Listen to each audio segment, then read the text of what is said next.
Okay, now 3, 2, 1. Okay, so hi everyone. I'm Dakota, and I'm joined with Spiros, Greg, and Walter. You can find them all respectively on the internets and in the Cool Table Network, where you can check out cool shows like Shattercast Uncut, Plastic Fanatics, Enter the Realm of Collectors Hangouts, and Stasis Lock. Wow, I can't believe I almost forgot the other one that I'm a part of. Beers and Bolters 40K, 2 weeks, and so on and so forth. So, Greg, if there's anything else you'd like to add to that, where can people find you? Slumming for crack, usually. Just where I found you. Spiros, what about you, man? In the Facebook groups, and you can find me on Twitter for Cool Table Network show Toy Detox, @_Toy Detox. And Walter. You can usually find me on Facebook or in the Facebook groups or on Twitter. All right, cool. So this week we're going to be taking a look at, we'll be talking about, I'm so used to doing things like video-wise. We'll be talking about the kind of first Transformers ongoing, and we're going to lead that all the way through Last Stand of the Wreckers and the death of Optimus Prime, just to leave everyone on a cliffhanger. So let's kind of start with the ongoing. It takes place 2 years after the events of All Hail Megatron. Prime is kind of like dealing with his inner demons. He feels like he owes the people of Earth something. All the while, Skywatch is hunting Decepticons essentially, and they're also hunting Autobots. I guess I should say, like, there's no real concrete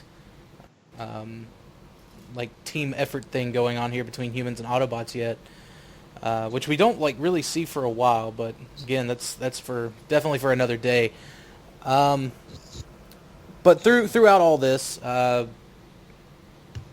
Optimus Prime ends up turning himself in through a long series of events. He turns himself over to Skywatch, to the people, I guess, that matter of Earth, and there's a power struggle within the Autobot ranks. There's, Bumblebee is wanting to do one thing, Hot Rod's wanting to do another. All these different kind of clashing emotions. Ironhide dies, but I guess that doesn't matter. We'll get to that later. Protecting Hot Rod, and Bumblebee's super upset that people are undermining his orders, all the while making a deal with the human devils and getting these kind of chips put on them. These inhibitor chips, I believe is what they were called, which eventually, due to storytelling, Wheeljack finds a way to deactivate them. But anyways, that's basically a brief summary of like the first 6 issues in the Bumblebee mini-series, about as best as I could give. Was there anything you guys wanted to particularly touch on? I know there's some kind of heartfelt things, there's some scratching head things, and so on and so forth. I'll go first. It was kind of interesting that Swindle, the engineering aptitude to make combining technology work when he makes the Stunicons into Menasor, because he's never shown any aptitude to being able to reverse engineer, make any kind of technical acumen. So I found that kind of funny. Like, he's some kind of savant. He's like a drug dealer. He's like, "No, man, see, I know where these batter dudes are." Like, that's how we've only known Swindle. And then my boy Ultra Magnus shows up, being all badass and looking very tight. Pristine. Yeah, I liked one thing that particularly stuck out for me was the whole thing with Breakdown.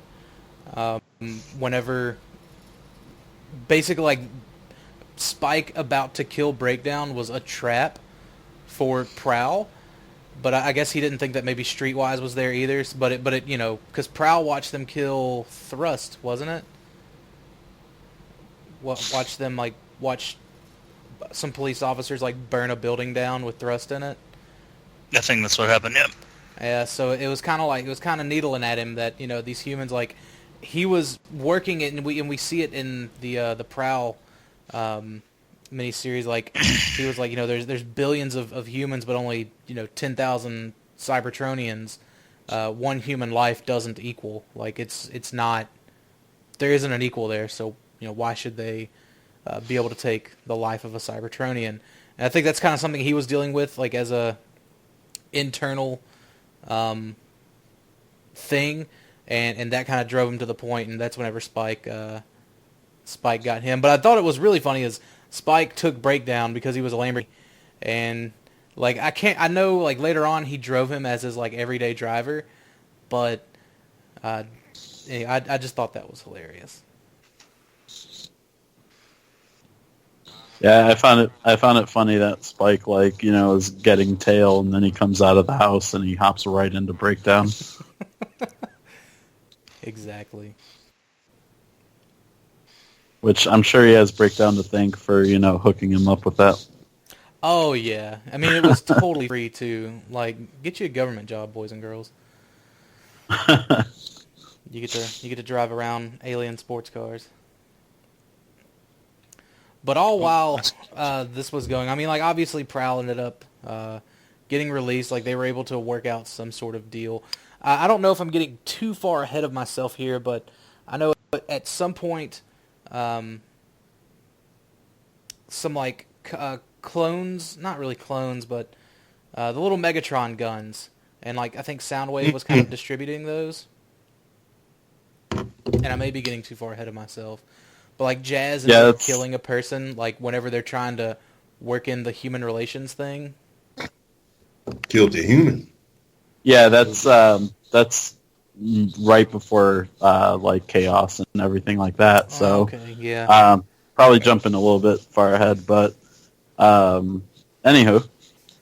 Right. I was gonna say I know while a lot of like the kind of ongoings of Earth was going on, we had this awesome little story about how Nick Roche hates Transformers, called Last Stand of the Wreckers, and I say that jokingly, of course, but while the Autobots were stuck in their little cave, there was a problem on a prison world called Garrus 9. Overlord, one of Megatron's famed Phase Sixers, just showed up one day out of the blue and started tearing the shit out of everything.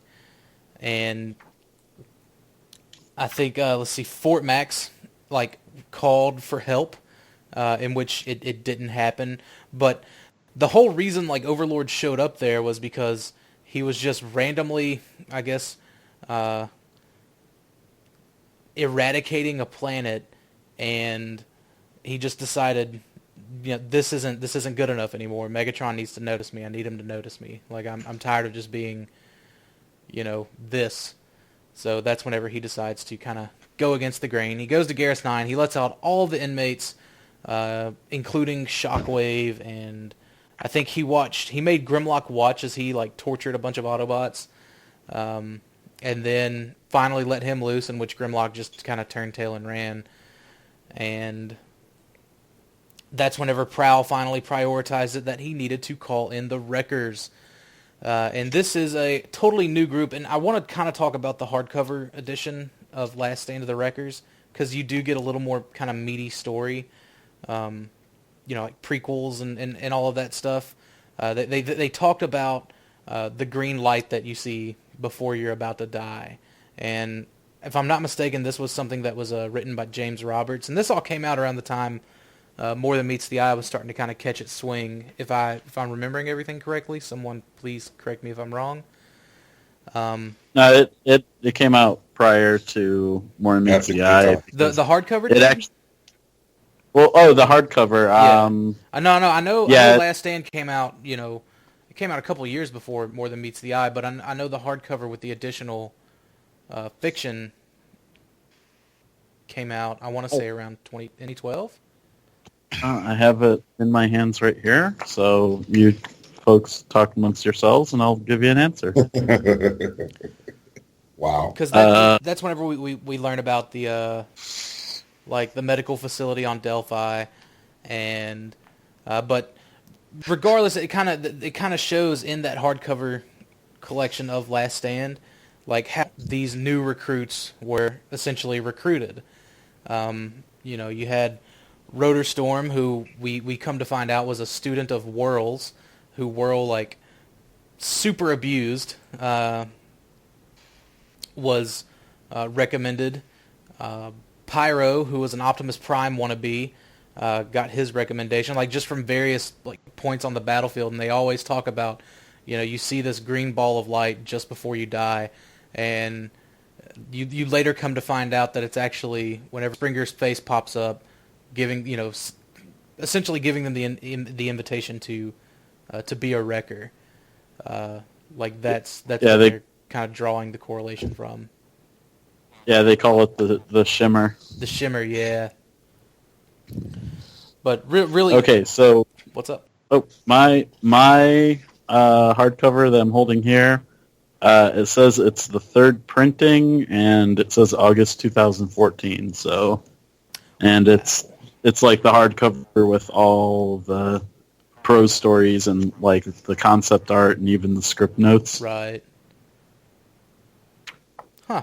So it was way later then. I guess again that does make sense. Because I know in the trade paperback printing they included a couple of those little extras, similar to how they did with Sins, but the hardback is what had all of the added backstory and very very similar kind of tie-ins to some places that were mentioned in like the current ongoing More Than Meets the Eye. But anyways, among these new recruits is like we said, Rotorstorm, Pyro, Guzzle, who harbors some kind of harsh feelings, and Iron Fist. And am I missing anyone, or was it just those four? Sorry. Excuse me. It was nope. Rotorstorm, Pyro, Guzzle, and Iron Fist. Iron Fist, which we later find out that Iron Fist was added out of not so much maybe he was cut out of pity, like he was sort of forced on the roster, but we'll get to that later. But Iron Fist is kind of a fanboy, like I think we see the story through Iron Fist's eyes. He's such a big fanboy. He's got his own little podcast, so to speak, of just the Wreckers and like all of their adventures, like the data logs and everything Wreckers. It's called Wreckers Declassified, if I remember. Yep, and he posts under the pseudonym Physitron. Right. So we see him. He's kind of like super giddy. It's Ultra Magnus. It's his ship, which is I think before he actually landed on Earth, because once he landed on Earth, I think he was like stuck there. But no, that's neither here nor there.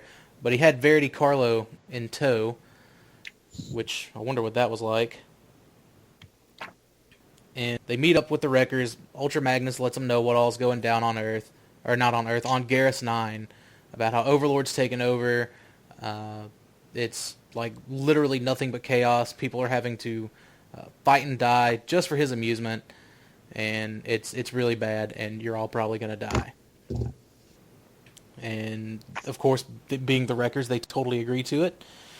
They go down in teams of 2, and one team actually lands like right at Overlord's feet, at which point Rotorstorm gives a very famous line, telling the Wreckers to combine, and he said he thought it would be funny. As Overlord laughed, he put his finger to Rotorstorm's head and blew his brains out, like all of his brains out. Wow. And I think that set the tone for the next 4 books of just how brutal it was gonna be. Some notes though, if I'm not mistaken, there were a couple of deaths that were vetoed in that story, and I think Cups was one of them. I don't know who the other ones were. I think Springer's may have been a veto, but like if I'm not mistaken, Cup was supposed to have died in Last Stand of the Wreckers. Wow. Yeah, I didn't know I'd that. heard that too. I didn't know But that. I think an order came down. It was either from IDW or from Hasbro. They said no, we're gonna veto that death. So, and then we run into speaking, just kind of not to focus too much on Last Stand of the Wreckers. I mean, you can buy the hardcover, I think, for like $20 still on Amazon. It's totally worth it, just for the story alone. But we run into a dude like Impactor, in which he kind of gives more of a description of what's going on, on the planet's surface. Oh,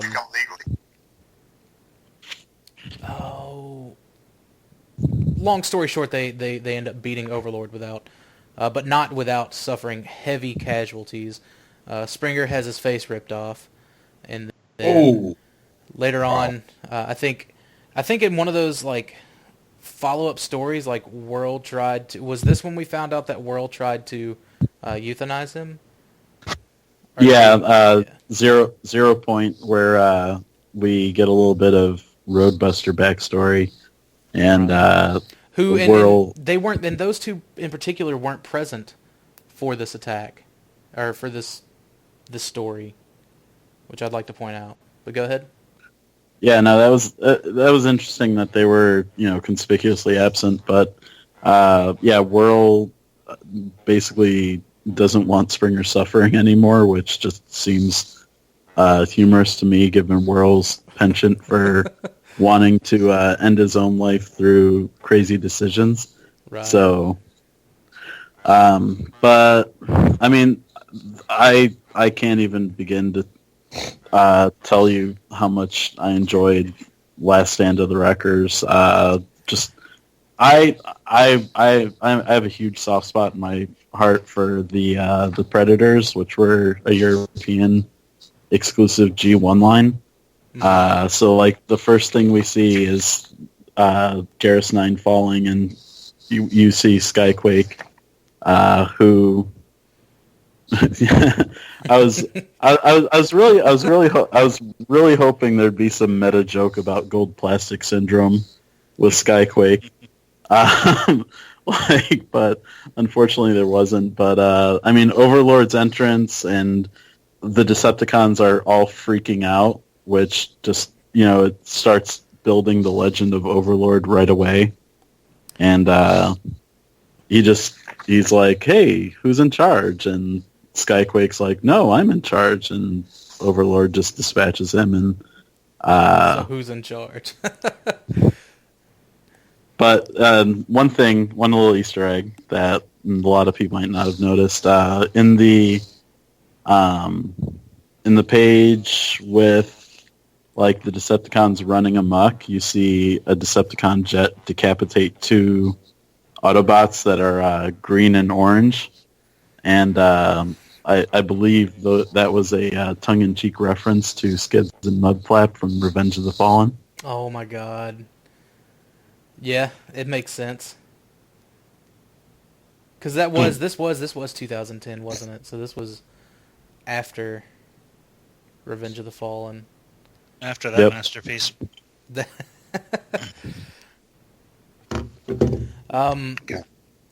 Another thing that I'd like to, since I did say that we see this story through Iron Fist's eyes, like seeing whenever he finds out like the truth, because the main goal, like Prowl didn't send them down there to save the planet. He sent them down there to recover the Aquitus. Aquitus. Aquitus. I never knew how to pronounce that. That's one of those I was like, that thing. Sent them there to essentially acquire that and its database, which ultimately, like, Overlord was after that because he wanted to sort of blow open the whole, cover up that was there. And, we later find out that the story that Iron Fist loves so much was actually a lie once he kind of downloads all that. And we find out why Iron Fist is there. Is because he's terminally ill because of a, freak, stupid accident from a rival that was playing dirty. I was just so much just in that hardback cover. Whenever the bullet story, I think, kind of gave us some more in depth into that as well. Also, the bullet story is the first appearance of Rung in IDW fiction.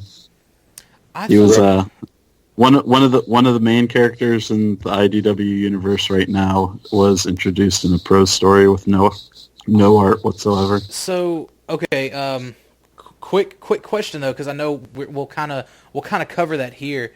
There was a flashback issue, like, you know, kind of later on, you know, during the whole Chaos thing with Megatron and Prime talking, that showed Megatron and Impactor as like mining buddies, and I could have sworn we actually saw Rung in that like little diner that they were in. Now I know I could be getting a couple of different stories mixed up here, but no, you're right, because he did show up in that diner. Which we find out why he was there like so much later on, but it was still like he was such a familiar looking character, you know, in that particular like flashback.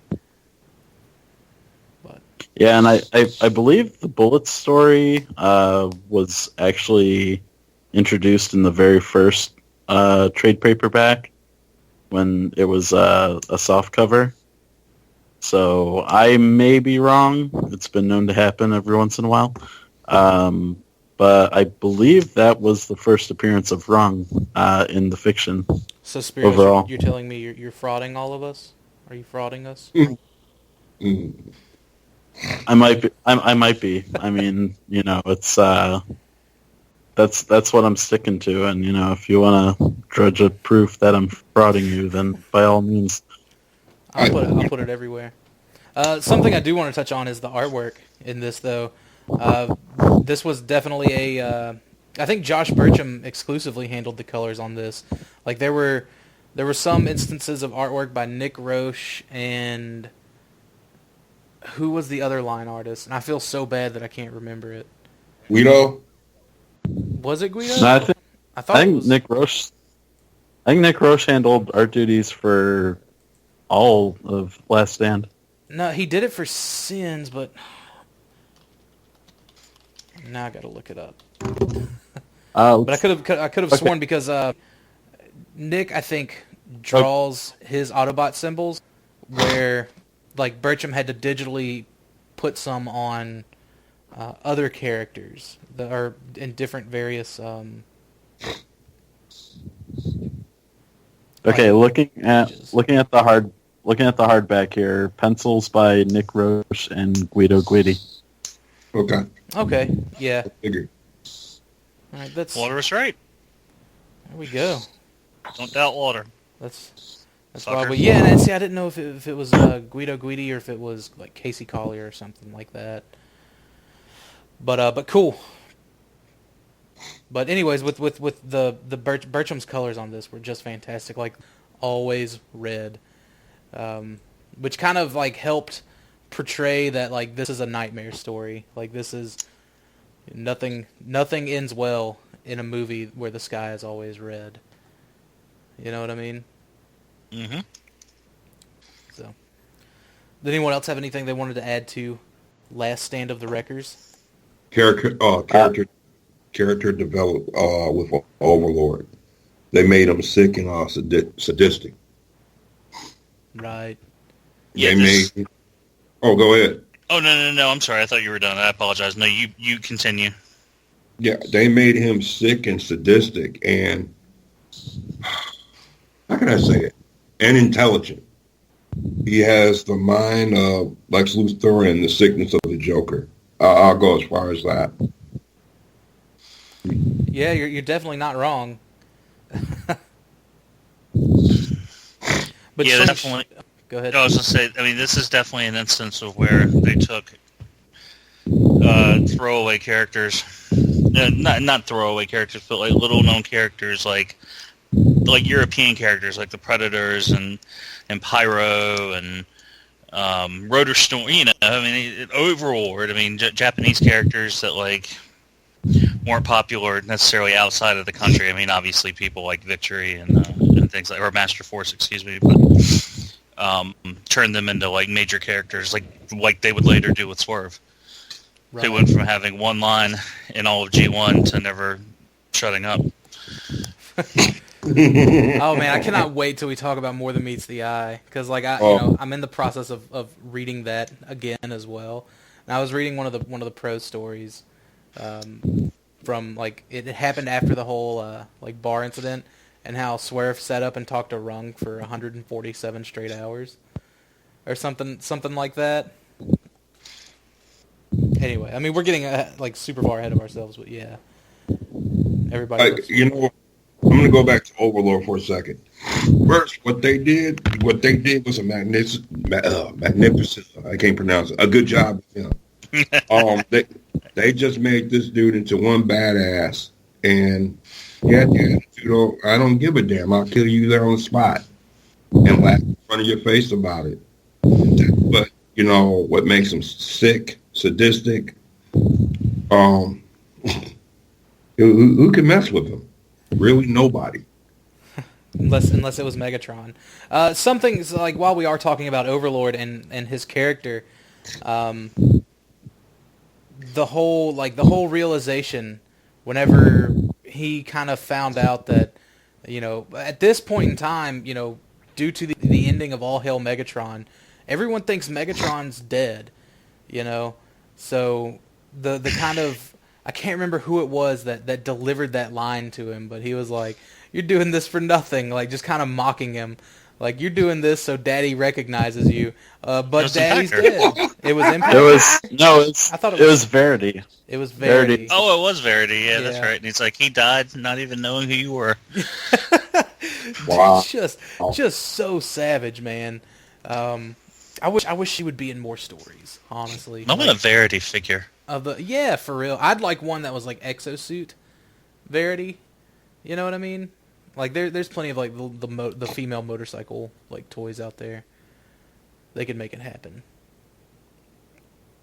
But yeah, I thought that was just savage, just straight savagery. Just Daddy doesn't even know you exist, and then like that's what kind of like caused him to snap, and of course Springer underslinging the chain gun filled with all of those little deterrence chips, yeah. And then Iron Fist going Super Saiyan at the end was just I don't know, man. It was such a well done story from start to finish. That's one I think I can pick up. Sins of the Wreckers is the same way, but again, that's for a later date. But I can pick both of those stories up and just read them front to back once a week. Probably never get old. See, spoilers. I didn't care for Sins of the Wreckers. I don't know if I'm in the minority, and I may very well be, but just spoilers for you before we get there. That's fine. It didn't hit as close to home as Last Stand did.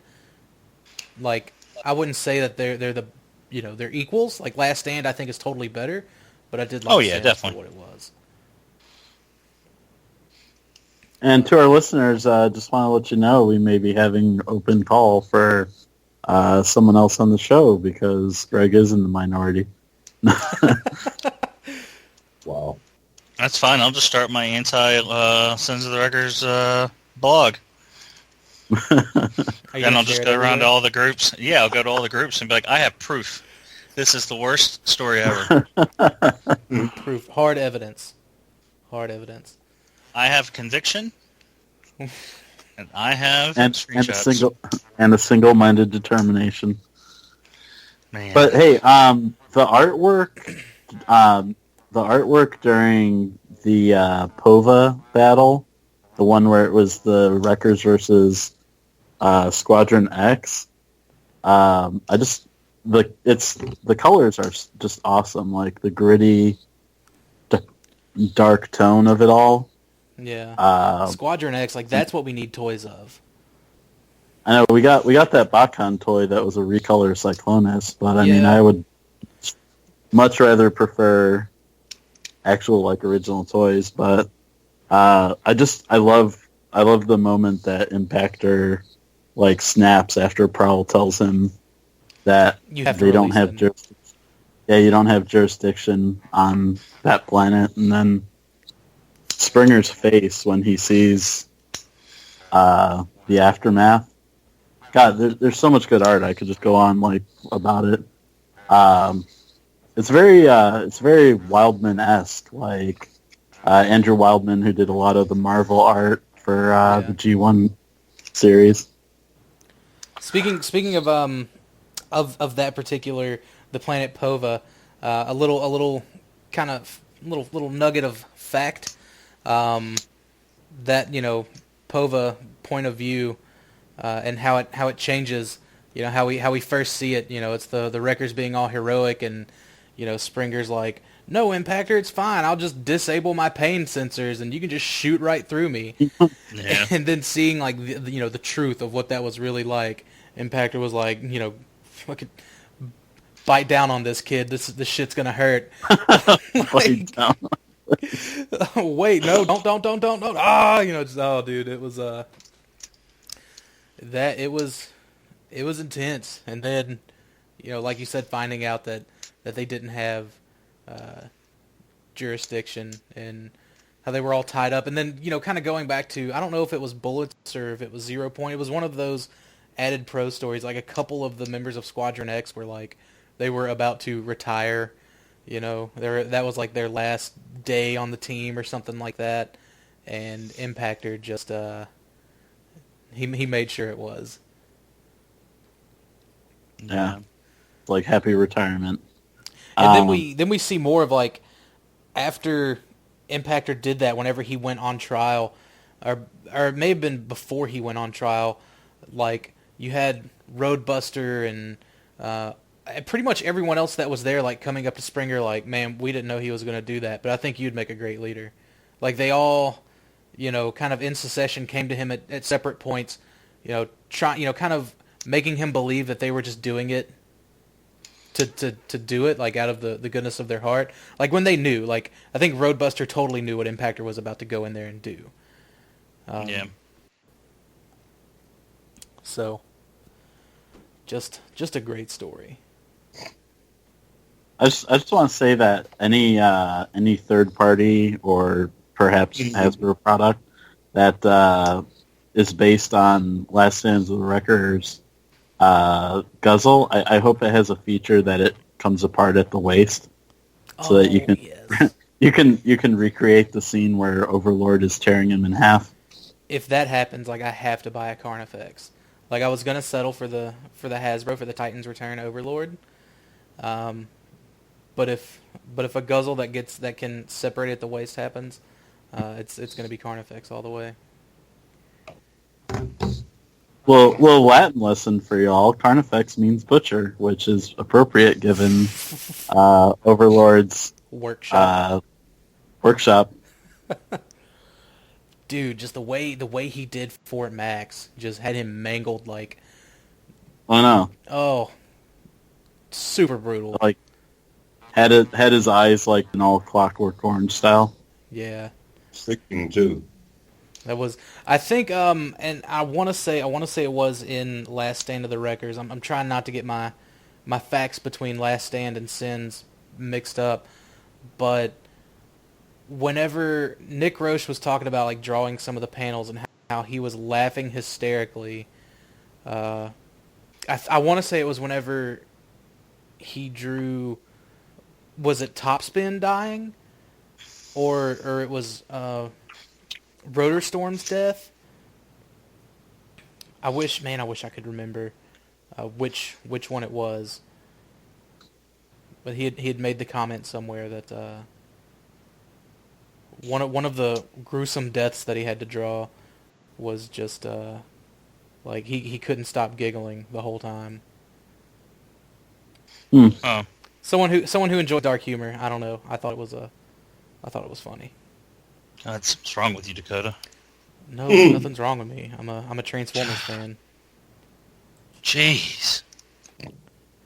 Do you have proof, hard facts, evidence? Yeah. Hey, It's on TFW.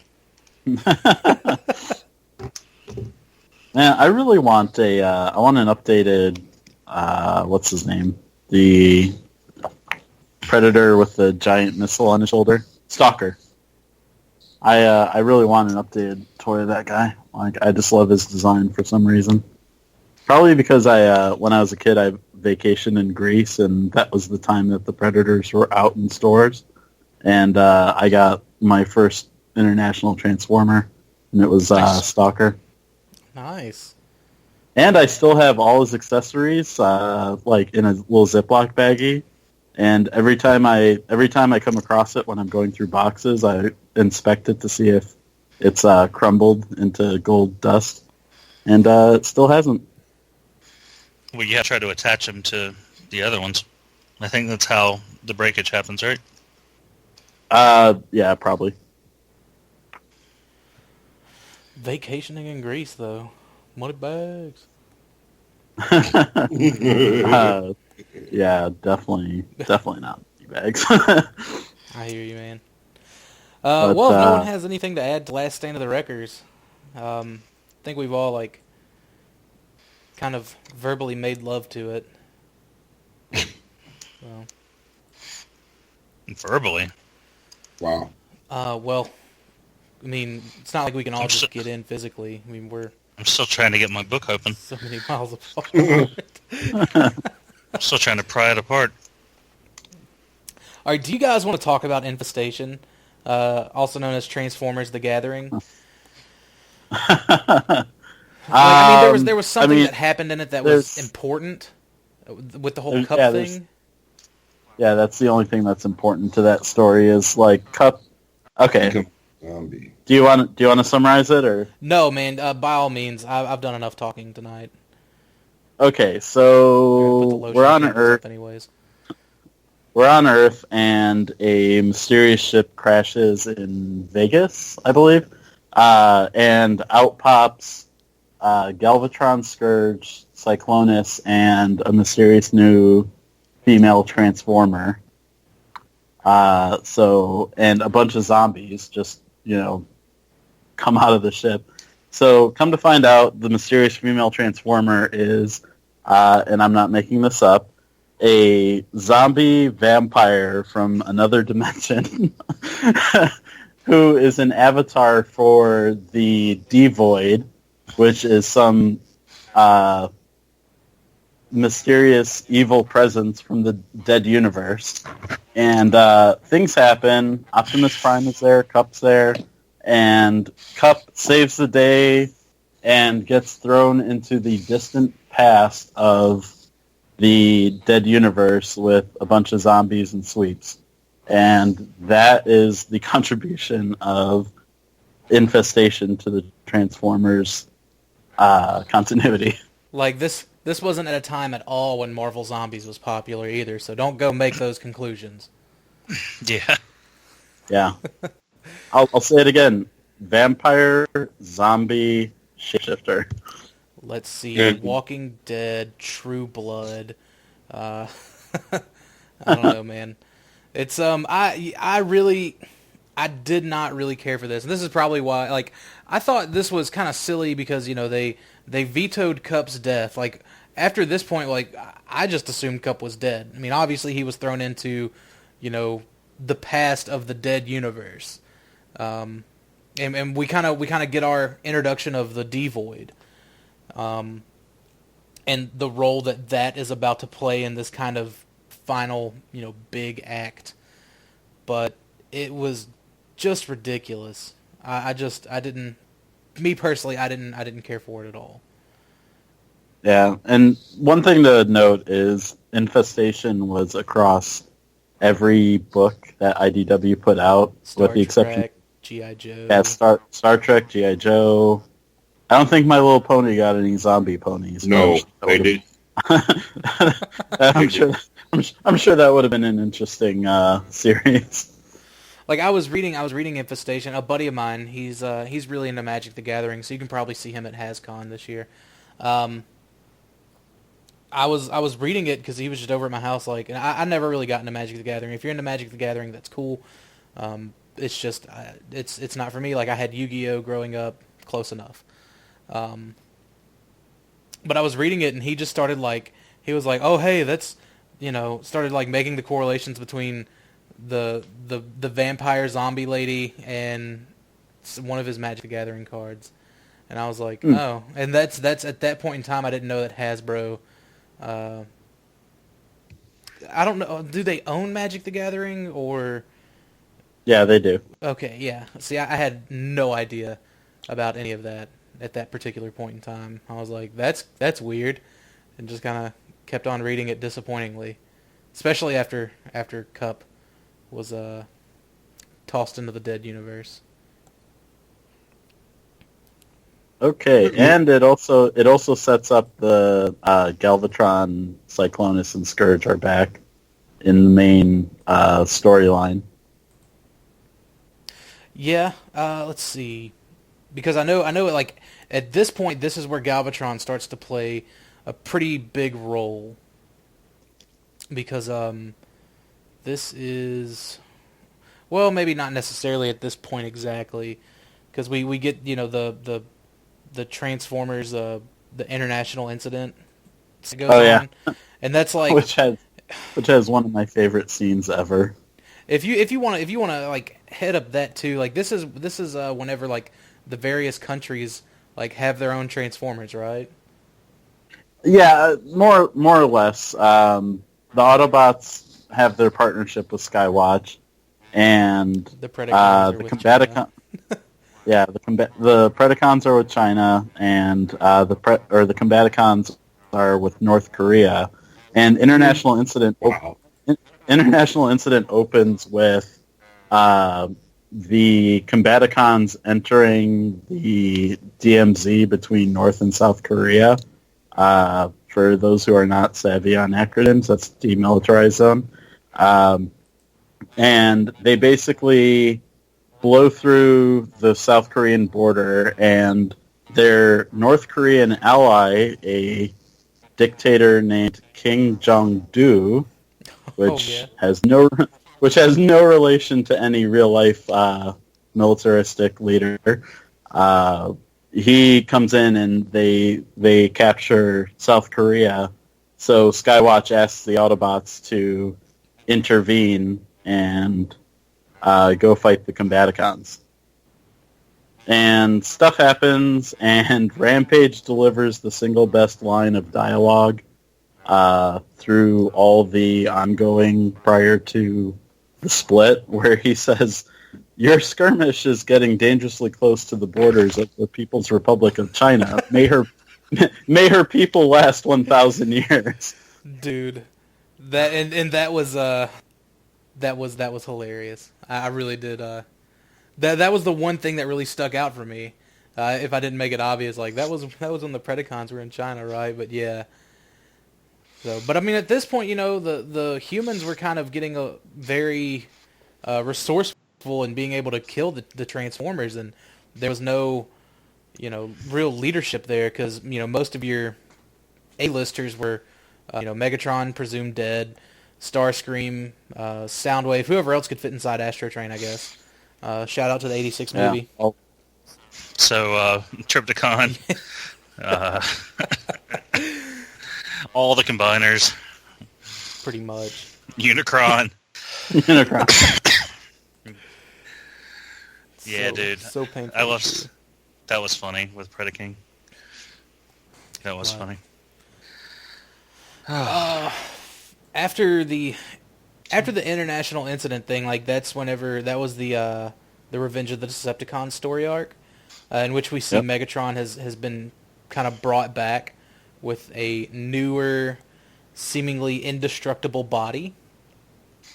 But a toy designed by Don Figueroa, for which he actually made a point of saying Hasbro didn't ream or compensate him for his design. But what about all those people that they made third-party toys? They didn't give anything to those artists. Oh, I know. Like funny, right? Hey, also of note, Mastermind Creations made a headset for their Feral Cons that are based specifically off of their appearance in International Incident. Come on, man! Oh, don't nice. don't give me a reason to buy Feral Rex. Oh, there's plenty of reasons to buy I mean, it. I know. I just don't need another reason. Like I can't handle that right now. Well, to be fair, you can probably get one pretty cheap. Yeah. You think so? Come on. Oh, yeah. You can get Rampage Tony the Tiger face. Oh. I mean, you can pick them up from China. I think Well, the I knew the that- factory was selling like loose ones for like $40. Are you Like not serious? even the knockoffs. Yeah, it was like they were just getting rid of what they had. Yeah. Oh wow. Tim. I had it and it was awesome. And then like one day I picked it up after not messing with it for like 6 months, and it was just floppy as fuck. And then Well, I mean, I I made know some- how to tighten joints. I've been a Hasbro apologist for tightening joints. I can certainly do it for third party. yeah, I mean, I just went in with a little piece of plastic and like tightened the joint or the ratchet teeth and whatever. Yeah. But like I just fell out of love with it really quick. Well, not really. I mean, after that point, like I had it for a long time, but I mean, I bought it. That was my first third party combiner. Yeah, I had the unfortunate event of buying Hercules as my first third party combiner. So I bought Hercules as a set after I bought the first two Feral Cons. I bought the, what was it, Bovis and Fortis came out together or around the same time. Yep. And I bought Yep. them, and then I bought Hercules, and then I bought Uranus as a set.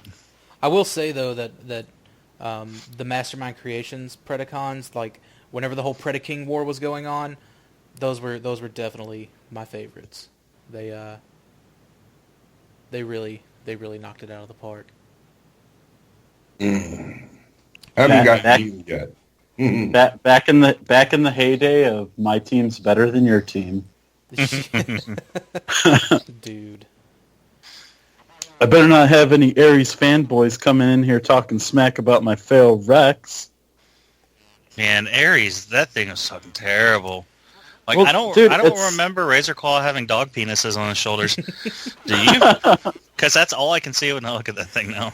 Dude, Well, it's just- Ares was definitely the worst. The Unique Toys one I think was like right there in the middle, like kind of straddling the line, but Well, I just didn't understand why like Ares's arms were the bigger limb than the legs. Like he looked like a gorilla.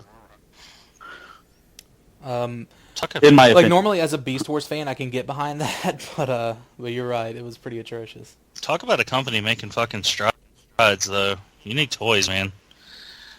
Oh yeah. What was their next combiner? It was Orden, right? Yeah. Yeah, which that thing is still widely regarded despite its QC issues. Yeah, Blob As was awesome, one- and then it kind of started, yeah.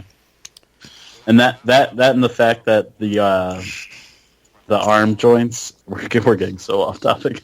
The ports for the arms, like if you didn't do some surgery on them prior to putting the arms in, you basically had an Action Master combiner at that point. Yeah. The same thing with the legs, too, I think, because there's the screws weren't the right size, or they were drilled in at an angle or something. But Yeah, and the springs were too big, so they put too much pressure on the pegs. that's what it was, yeah. And the pegs actually would expand once they were in the port. Yeah. God. Yeah, I had to take mine. I sold mine, and I had to take it. I don't even think I took it all the way apart. I actually sent it to a middleman to do it for me because I couldn't have the tools to do it. I sent it to a friend of the guy I sold it to so he could take it apart. But, Did you sell it to Brian Liu? Yes. So you sent it to that Yes. dastardly Dr. Killinger. Yes. Not that matters. If it did, I would have said who I sold it to and who I sent it to. But Oh, I'm so sorry. Oh, no, it's fine. I'm just fucking with yeah. you. But No, my podcast etiquette is still in its infant stages. So oh, it doesn't matter. Yeah. That's just the way I am these days. I'm secretive about my shit. But I will say I'm in for the. I think I might be in for the Bruticus. Without Yeah, even that- seeing it, I think I might be in for it.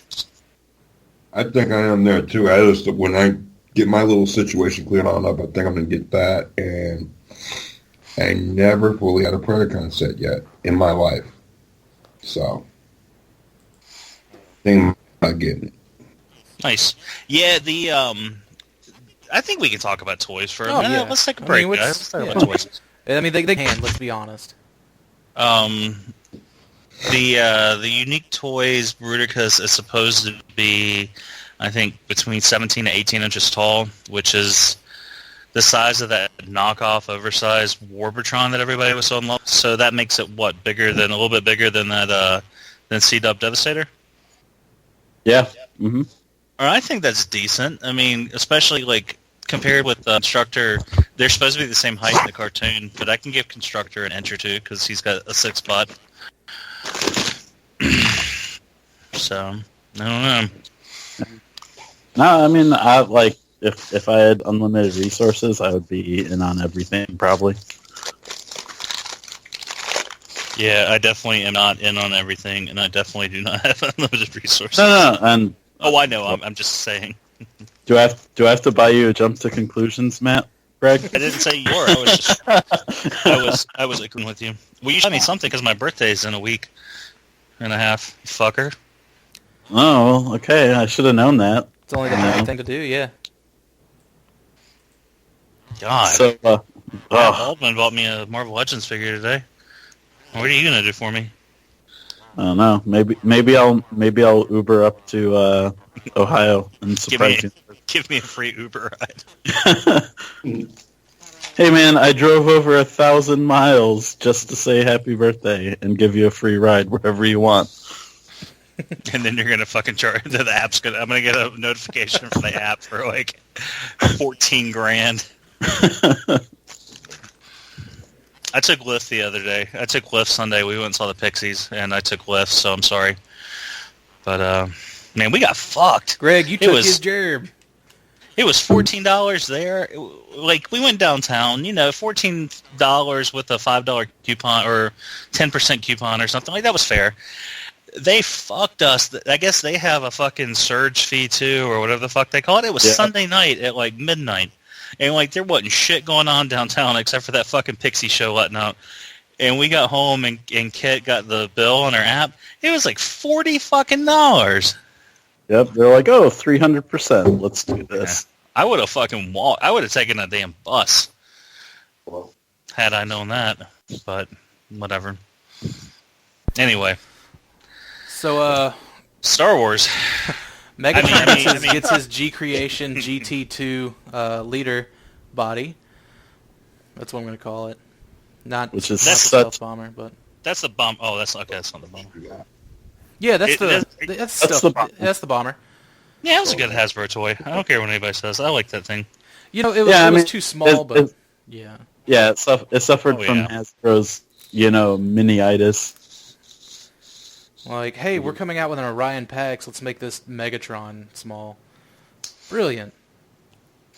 But Megatron has kind of gotten his. What did they use to make his new body? Like, was that one of the ores or? Yes. There's ores. One of the ores, and he's got a space bridge like jammed in his chest cavity, apparently. Yeah, which we find out more of that later on, don't we?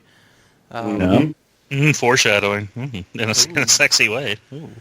So he comes back to Earth. I think after Hot Rod somehow. Oh, that's right. Hot Rod steals Ultra Magnus's ship on Earth, finds the Decepticons, steals the Matrix back, and then like all the while this is going on. Just what? Megatron's got his new body. He's trying to rally his troops. And this is where beats the snot out of Starscream. Oh yeah, beats the absolute shit out of Starscream.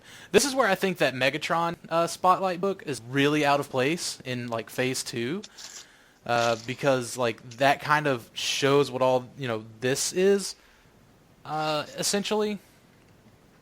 And I don't know, like I feel like that's a misplaced story, but something I would like to point out from that story is Needle Nose. When he's like, but Megatron, how am I supposed to shoot with no hands? Just, I don't know, like that was entertaining for me. Yeah, that shit's funny. He's just holding his arms up, and he's just looking at him with puppy dog eyes, and Megatron's just like, fuck! You can see just the absolute, just pissed off. Like, he's like, what's happened to my army? Like, it took a million years, guys, like, took a million years to form his army, and it's just kind of like lying in shambles. But it does kind of have him ending there with like, you know, Shockwave is planning, Soundwave is doing something, and Starscream lives to scheme another day, which I thought was really cool. However, we're going to end it right here for the night. I think we've gone on semi-long enough. It's shorter than what we've mostly kind of been covering, but we do want to kind of open up some questions and even suggestions to people. So before we do our outros, if you would like to send in any of your questions to informationcreep, all one word, at gmail.com. We'll kind of take some of those. We'll pad out the next episode with some of that, and then we'll talk about the rest of Chaos and the death of Optimus Prime, and really get into the meaty stuff. So Walter looks like he dropped out, but you can find him in all the various Facebook groups. And Greg? Do you mind if we talk about Pat Lee next episode? I think it would be perfect to talk about Pat Lee on the next episode. Full disclosure, as happens, we lost some recording, and we had a huge... Yeah, but everything we're going to cover next week, we actually lost. And we had a discussion about Dreamwave there, sort of an informal discussion. So yeah, Dakota, where can people find you? You can find me everywhere at Primal Sabbath. All right, Spiros? You can find me in the Facebook groups, pushing my schemy political agenda, and Nods. yeah, nods. And then I'm also Dark Magnus on TFW, talking Greg there currently, and I also handle Toy Detox's Twitter account at _Toy Detox. Are there any apps people can use to find you? In the southern peninsula area? Perhaps in the transportation department? Yes, if you'd like an Uber from the best Uber driver in the Tampa area, there is a possibility you may get me if you're in Tampa. So, all right. I do this thing called Shattercast, and yeah, I'm around. If you need me, just call my name, and I'll be there. Wherever there's social injustice. Wherever there's social injustice, Greg will be there. And it's not because I ride the notifications and the social media. It's because motherfuckers will call me and text me on my cell phone if I don't respond quick enough to some shit. So it's not like I'm always on Facebook. It's because if I don't respond to something on Facebook, I can't get a moment's peace. Except so I just want to on Facebook. I want to clear that misconception up. Yeah, yeah, no. We totally believe you. 100% in agreements. I just thought you were the lawnmower man, Greg, and you're just like jacked into Facebook. Jacked into the internet. So yeah, until next week, guys, you know where to find us. All right, take care, everybody. I think this is where we say bye. Yeah, we're saying bye. Bye.